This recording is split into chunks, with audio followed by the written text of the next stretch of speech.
அடுத்த ப்ரொமோ என்னன்னு பார்த்தீங்கன்னா, கோர்ட்ல வந்து ரோகிணி வந்து வக்கீல் வரலனாலும் தானே வாதாடுறேன் அப்படின்னு சொன்னதுக்கான காரணம் பார்த்தீங்கன்னா, இன்னைக்கு எபிசோட் பார்த்த எல்லாருக்குமே தெரிஞ்சிருக்கும். எல்லா உண்மையும் மனோஜுக்கு தெரியும். தெரிஞ்சு தான் என்ன கல்யாணம் பண்ணிக்கிட்டாரு. இப்போ அவங்க அம்மாக்காக தான் இப்படி டைவர்ஸ் கேட்குறாரு அப்படின்ற விஷயத்த வந்து ரோகிணி வந்து பொய் மேல பொய் சொல்லி, நம்ம விஜயாவையும், நம்ம மனோஜையும் வந்து மாட்டி விடுறாங்க. எப்படின்னு பார்த்தீங்கன்னா, தான் பணக்கார மருமகன்னு சொன்னா தான் நம்ம அம்மா கல்யாணத்துக்கு ஒத்துப்பாங்க. அதனால இந்த உண்மை எனக்கு மட்டும் தெரியட்டும், யாருக்கும் தெரிய வேணாம் அப்படின்னு சொல்லி மனோஜ் சொன்ன மாரியும், நம்ம விஜயா வந்து கல்யாணம் பண்ணி வச்ச மாரி சொல்லிட்டுருக்காங்க. இப்போ வந்து ரோகிணி ஏழை வீட்டு பொண்ணுன்றதுனால, ரோகிணிய வந்து கட் பண்ணி விட்டுட்டு வேற பொண்ண வந்து கல்யாணம் பண்ணி வைக்கணும். இதுதான் இவங்களோட பிளானு. எங்க அத்தை ஒரு பண ஆசை புடிச்சவங்க அப்படின்ற மாரி கோர்ட்ல பார்த்தீங்கன்னா, விஜயாவ பத்தி கண்டபடி ரோகிணி சொல்லிடுறாங்க. இதெல்லாம் கேட்டு ஒரு கட்டத்துக்கு மேல பார்த்தீங்கன்னா, ஜட்ஜும் வந்து நம்ம விஜயாவ, மனோஜ வந்து தப்பா நினைக்கிறாரு. இதெல்லாம் கேட்ட விஜயா பார்த்தீங்கன்னா, ஷாக் ஆகி மயங்கியே விழுந்துடுறாங்க. என்னடா இவ பொய்க்கு மேல சொல்லிட்டே போறா!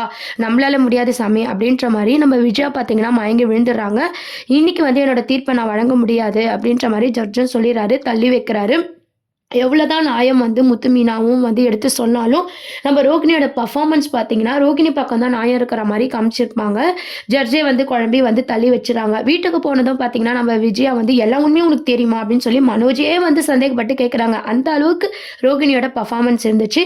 சரின்னு சொல்லிட்டு ஸ்ருதியும் ஒரு ஐடியா சொல்றாங்க. ரோகிணி வாயிலே உண்மைய வர வைக்கலான்னு சொல்லி நம்ம மனோஜ் ஃபோன்லேருந்து ரோகிணி கால் பண்ணும்போது பார்த்தீங்கன்னா, ரோகிணி தான் செம்ம கேடின்னு எல்லாருக்கும் தெரியும் இல்லையா? அவங்க வந்து அப்படியே பெல்ட்டி அடிச்சு நம்ம விஜயாவே கோவப்பட்டு எமோஷனலா பேசுற மாரி ரெக்கார்ட் பண்ணிக்கிட்டாங்க. இந்த மாரியான சீன்ஸ் தான் இன்னைக்கு வந்து கொண்டு வந்தாங்க. அடுத்து பார்த்தீங்கன்னா, கோர்ட் சீன்ஸ் தான் திருப்பியும் காட்டப் போறாங்க. நம்ம மனோஜ் கிட்ட வந்து முத்து, மீனா, விஜய் எல்லாரும் சொல்லி கூட்டு போறாங்க. அங்க போய் பேய், காட்டேரி அப்படின்னு சொல்லாம கரெக்ட்டா நடந்த உண்மைய வந்து சொல்லு.